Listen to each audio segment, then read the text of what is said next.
everybody is appreciating कि I have done a tremendous work.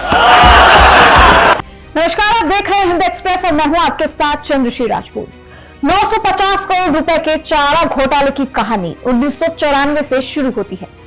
यह बिहार राज्य का सबसे बड़ा घोटाला था, जिसमें पशुओं को खिलाए जाने वाले चारे के नाम पर सरकारी खजाने से 950 करोड़ रुपए का फर्जीवाड़ा हुआ था। बिहार की राजनीति पर इसका ऐसा असर पड़ा जो हमेशा के लिए उसमें दाग लगा गया। बिहार के पूर्व मुख्यमंत्री लालू प्रसाद यादव पर चारा घोटाले के कुल 6 केस दर्ज हुए थे। इनमें से 4 पर फैसला हो चुका है। इन चारों में आरजेडी सुप्रीमो को 27.5 साल की सजा हुई थी। 1 करोड़ रुपए का उन्होंने जुर्माना भी भरा। सभी 6 केस में 211 करोड़ 62 लाख 53 हजार की अवैध निकासी के आरोप लगे थे। फॉर्डर स्कैम केस में लालू यादव को आधा दर्जन से ज्यादा बार जेल जाना पड़ा है। इसे पशुपालन घोटाला ही कहा जाना चाहिए, क्योंकि यह मामला सिर्फ चारे का नहीं है। असल में यह सारा घपला बिहार सरकार के खजाने से गलत ढंग से पैसे निकालने का है। कई सालों में करोड़ों की रकम पशुपालन विभाग के अधिकारियों और ठेकेदारों ने राजनीतिक मिलीभगत के साथ निकाली है। आज सबकी निगाहें कोर्ट के फैसले पर टिकी हुई थी। इस केस में आगे क्या होगा? क्या 5वें केस में भी लालू दोषी करार दिए जाएंगे या बरी हो जाएंगे? सीबीआई की विशेष कोर्ट ने इस पर भी आज अपना फैसला सुना दिया है। कोर्ट के फैसले के अनुसार लालू प्रसाद यादव इस मामले में दोषी करार पाए गए हैं। हालांकि अभी इस मामले में सजा का ऐलान होना बाकी है। सूत्रों के अनुसार लालू प्रसाद यादव को इस मामले में कितने साल की सजा होगी या उन्हें बेल मिलेगी, इसको लेकर अभी भी फैसला बरकरार है और यह फैसला 18 फरवरी को हो सकता है। तो वहीं इस केस में पाए गए 24 दूसरे आरोपियों को बरी किया गया है। कुल 99 आरोपियों में कई को 3-3 साल की सजा सुनाई गई है। अब आपको बताते हैं कि अब तक इस मामले में क्या क्या हुआ, कहां से यह मामला शुरू हुआ और इस कहानी में क्या क्या नए मोड़ आते गए।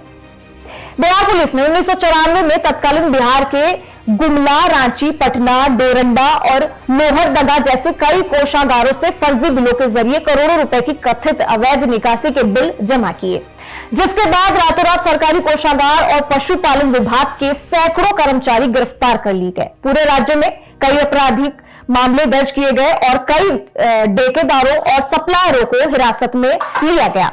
उस वक्त राज्य में लालू प्रसाद यादव की राष्ट्रीय जनता दल की सरकार थी और वो वहां के मुख्यमंत्री थे। विपक्षी पार्टियों ने उन पर निशाना साधते हुए कहा कि घोटाला इतना बड़ा है कि बिना सरकार की मिलीभगत के ये हो ही नहीं सकता। उन्होंने मांग की कि इस घोटाले की जांच सीबीआई कर सकती है। इसके बाद 1996 में शुरू हुई सीबीआई की शुरुआती जांच में सामने आया कि चारा घोटाले में शामिल ज्यादातर आरोपियों के तार राष्ट्रीय जनता दल और दूसरी पार्टियों से जुड़े हुए हैं। जांच में यह भी सामने आया कि पशुपालन विभाग के अधिकारियों ने चारे, पशुओं की दवा आदि की सप्लाई में खर्च करने के लिए करोड़ों रुपए के फर्जी बिल सरकारी कोषागार से कई सालों तक बुनाए हैं। सीबीआई ने अपनी जांच में दावा भी किया है कि लालू प्रसाद यादव और उनकी पत्नी राबड़ी देवी आय से ज्यादा संपत्ति रखने के मामले में दोषी हैं। डोरंडा ट्रेजरी से 139.35 करोड़ रुपए की अवैध निकासी के इस मामले में पशुओं को फर्जी रूप से स्कूटर पर ढोने की कहानी है। ये उस वक्त का देश का पहला मामला माना गया था जब बाइक और स्कूटर पर पशु को ढोया गया हो। ये पूरा मामला 1990 से लेकर 1992 के बीच का है। सीबीआई ने जांच में पाया कि अफसरों और नेताओं ने मिलकर फर्जीवाड़ा का अनोखा फॉर्मूला तैयार किया। 400 सांड को हरियाणा और दिल्ली से स्कूटर और मोटरसाइकिल पर रांची तक ढोया गया ताकि बिहार में अच्छी नस्ल की गाय और भैंसों का उत्पादन किया जा सके। पशुपालन विभाग ने 1990 से 92 के दौरान 2,33,250 रुपए में 50 सांड, 14,04,825 रुपए में 163 सांड और 65 बछिया खरीदा था।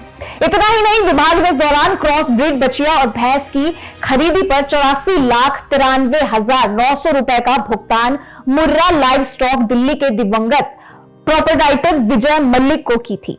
इसके अलावा भेड़ और बकरी की खरीद पर भी 27,48,000 रुपए खर्च किए गए थे। इसके बाद रांची जिले के डोरंडा कोषागार से 139.35 करोड़ रुपए की अवैध निकासी हुई। कांड संख्या 80-47-A96 16 अप्रैल 1996 को दर्ज हुआ। पहला आरोप पत्र 8 मई 2001 को दाखिल किया गया। पूरक आरोप पत्र 7 जून 2003 को दाखिल हुआ। आरोप पत्र 16 सितंबर 2005 को तय हुआ। प्रोसिक्यूशन एविडेंस 22 नवंबर 2005 को 16 जून 2019 तक चला। आरोपियों का बयान 20 जून 2005 से 17 जनवरी 2020 तक था। बचाव पक्ष की गवाही 20 जनवरी 2020 से 26 फरवरी 2021 तक ली गई। अभियोजन पक्ष की ओर से बहस 2 मार्च 2021 से 7 अगस्त 2021 तक चली और बचाव पक्ष की दलील 9 अगस्त से 29 जनवरी 2022 तक चली। मामले में 170 आरोपी थे। सुनवाई के दौरान 55 की मौत हो गई।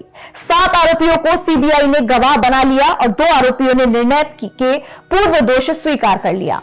575 गवाहों की गवाही दर्ज कराई गई। बचाव पक्ष की ओर से 25 गवाह पेश किए गए कोर्ट में। सीबीआई ने इस केस में भादवी की धारा 120B, 420, 409, 467, 468, 471, 477A और पीसी एक्ट की धारा 13(2), 13A(C) के तहत साजिश रचने का आरोप लगाया। सीबीआई ने कोर्ट के सामने 16 ट्रैक दस्तावेज अदालत में प्रस्तुत किए।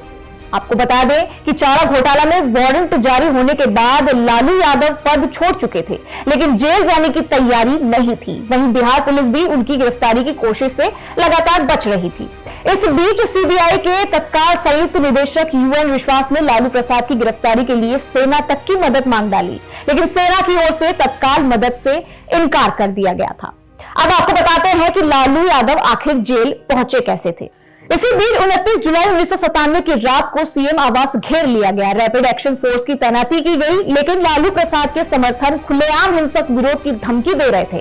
स्थिति से निपटने के लिए सेना की तैनाती तक चर्चा की होने लगी थी। आखिर में लालू प्रसाद यादव को झुकना पड़ा और अगली सुबह 30 जुलाई 1997 को लालू प्रसाद ने चुपचाप सीबीआई कोर्ट में सरेंडर कर दिया और उन्हें जेल जाना पड़ा। तो देखा आप लोगों ने किस तरह से इस पूरे घटनाक्रम को अंजाम दिया गया था। उस समय का ये बहुचर्चित घोटाला था और जिसकी चर्चा हर अखबार में, हर टीवी चैनल्स पर थी। और आज जब इस केस में सुनवाई की गई है, सुनवाई को लेकिन इसका जो दोषी है, जो लालू प्रसाद यादव को बनाया गया है, उसकी जो सुनवाई होगी, जिस पर मोहर लग जाएगी कि लालू प्रसाद यादव को आखिर जेल फिर से जाना पड़ेगा और उनकी सजा कितनी होती है, ये 18 फरवरी तक फिलहाल टाल दिया गया है। तो इसकी और जानकारी के लिए आप देखते रहिए हमारे साथ हिंद एक्सप्रेस। हम आपको देते रहेंगे इसकी पल पल की खबर, लेकिन आप हमारे चैनल को सबसे पहले सब्सक्राइब कर लीजिए और हाँ, हमारे हर वीडियो को लाइक, शेयर और कमेंट जरूर कीजिए। अभी के लिए फिलहाल इतना ही। नमस्कार।